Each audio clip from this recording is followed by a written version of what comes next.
برش گیریستن ها چی سود از قضای داب و دستت داد گفتن ها چی سود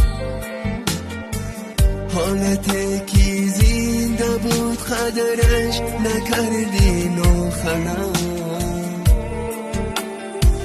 سنگی به جان در سری گورش گذشتن ها چی سود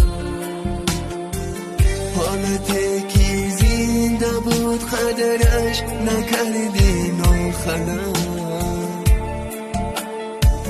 سنگی به جان در سری گورش گذشتن ها چی سود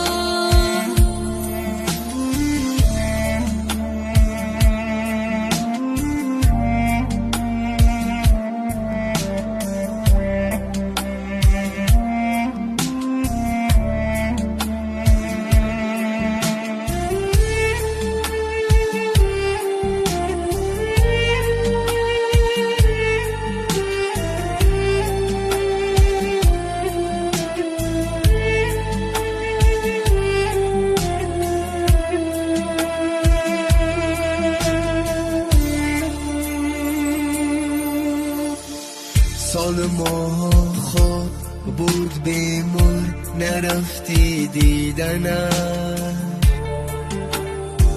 این زمان بالای خاکش با نهادن ها چه سود خواست بار تو ببینی قامتی خم گشته رو به سوی خانش اکنون دویدن ها چه سود خواست بار تو ببینی قامتی خم گشته رو به سوی خانش اکنون دویدن ها چه سود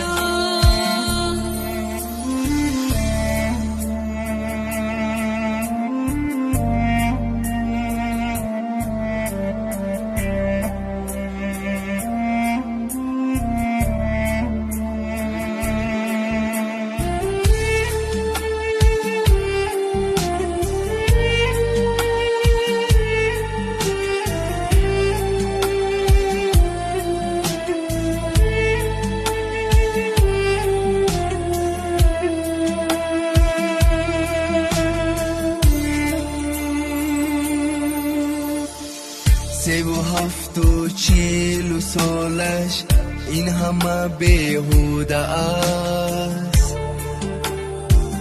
مثلی کرک از روح خانه این بریدن ها چه سود دست به سوی آن خدا بردار عمر زاره کن